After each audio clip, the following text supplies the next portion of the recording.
Konnichiwa Mina, bienvenue sur cette nouvelle chaîne qui parlera exclusivement de manga. J'espère que le concept de cette chaîne vous plaira autant qu'il me plaît à le faire. Sur ce, je vous laisse pour les 10 animés à ne pas manquer pour cet hiver 2018.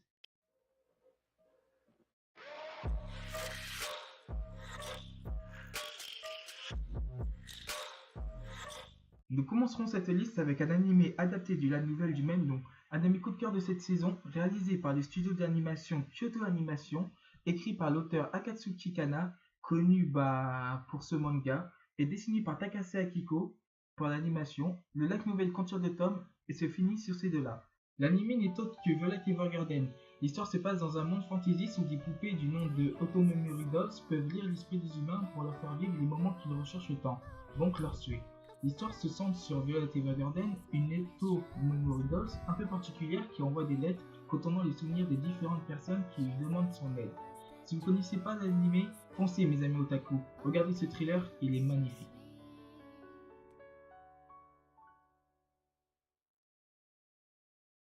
Le deuxième de cette liste n'est autre que Karaka Juzu no Takagi-san qui est un animé adapté du manga du même nom. C'est un shonen qui aborde les thèmes principalement de romance et comédie, réalisé par le studio d'animation Shin-Ei Animation et écrit par Yamamoto Soichiro connu autrement pour Fugatsuki no Toko-chan. Actuellement, Karaka Juzu no Takagi-san compte 7 volumes en cours, mais qui ne sont pas encore licenciés en France malheureusement.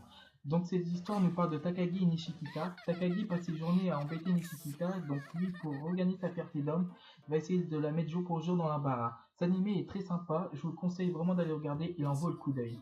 Le troisième de la liste est adapté du light novel du même nom, réalisé par le studio d'animation Connect Silverlink et écrit par Einana Hiro et qui a pour l'instant 10 tomes en cours non licenciés en France. Il a pour genre action, aventure, comédie, fantasy, arène surnaturelle. Cet animé n'est autre que Deathmatch Kara Hajime Isekai Kusukoku. Ça raconte l'histoire de Suzuki Ichiro, un programmeur âgé de 29 ans qui se retrouve transporté dans le jeu qu'il est en train de créer. Dans le jeu, il s'appelle Sato et il est âgé de 15 ans. Bien qu'au départ il pensait être en train de rêver, il se rend compte que son jeu est un peu trop réel. Dû à sa puissance, il peut décimer une armée d'hommes lézards comme ça en un instant. Il est overcheaté. Il prend donc la décision de cacher son pouvoir pour vivre en paix avec les différents habitants de ce monde. Cependant, des événements comme le retour du roi démon vont se mettre au travers de sa route. Le quatrième de la liste est Koi wa Ameagari no Yuni, adapté du manga du même nom. C'est un seinen qui aborde principalement la romance. Écrit par l'auteur Mayuzuki Yui, le manga est achetable en France dans l'édition Kana au nombre de 4 volumes FR pour 9 volumes VO toujours en cours, qui est réalisé par le studio d'animation 8 Studio. On suit le quotidien de la jeune Akira Tachibana et de celui de son entourage. Cette dernière a des sentiments pour son manager de 45 ans, mais il est persuadé qu'elle est systématiquement en colère contre lui. Le cinquième de la liste, Killing Beats, adapté du manga, est un seinen écrit par Murata Shinya que je connais principalement pour Jackal et dessiné par Sunita Kazusa qui compte 6 volumes en cours VO non licenciés en France, avec comme genre action ecchi horreur. Pour résumer, les scientifiques sont parvenus à créer des hybrides humains-animaux et de grands paris se font régulièrement lors de duels entre eux. Yuya Namoto, notre héros, est un étudiant au quotidien banal, jusqu'au jour où des connaissances lui demandent de les conduire à un endroit pour y chercher quelqu'un. En réalité, ces personnes sont kidnappées Hitomi, une fille qui est une hybride. Guidée par notre héros, elle tue tous les autres. Mais que va-t-il devenir du coup? Maintenant, nous allons attaquer ceux qui ont déjà eu une adaptation en animé. Et nous commencerons par Nanatsu no Tenzai qui aura droit à une seconde saison. Pour les rares personnes qui n'ont jamais entendu parler de celui-ci, je vais vous faire un petit résumé vite fait. Il y a 10 ans, un groupe de chevaliers sacrés renégats appelés les Seven Deadly Sins se sont rebellés contre les chevaliers sacrés, la garde du royaume. Depuis, ils ont disparu et personne ne sait ce qu'ils sont devenus. Un jour, une mystérieuse jeune fille s'écoule dans la taverne de Melodias, un garçon qui parcourt le monde en compagnie de son cochon.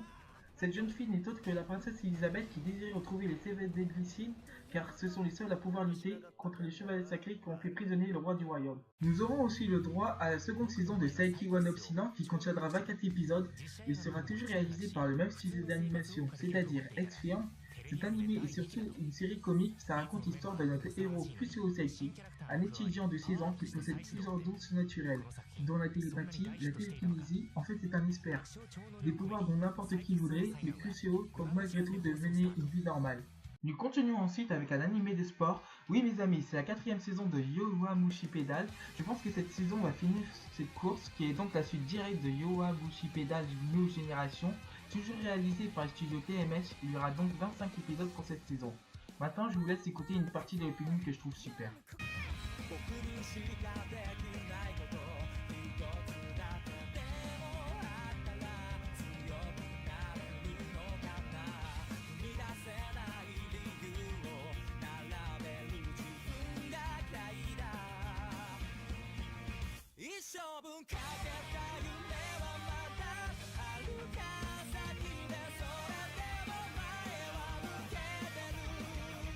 continuons avec la saison 2 de Overlord qui fera 13 épisodes, toujours adapté par le studio Madhouse.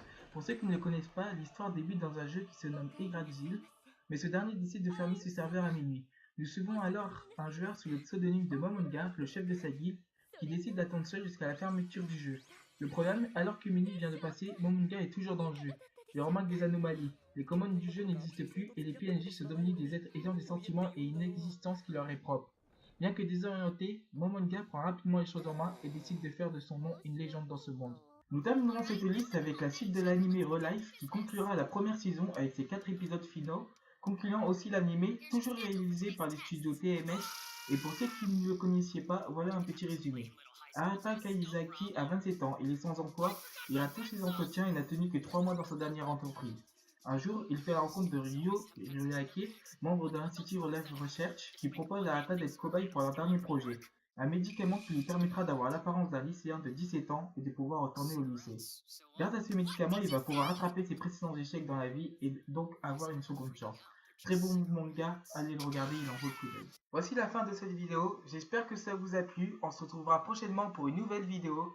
Abonnez-vous, ça fera toujours plaisir de savoir que vous suivez mes vidéos. Sur ce, je vous laisse, peace!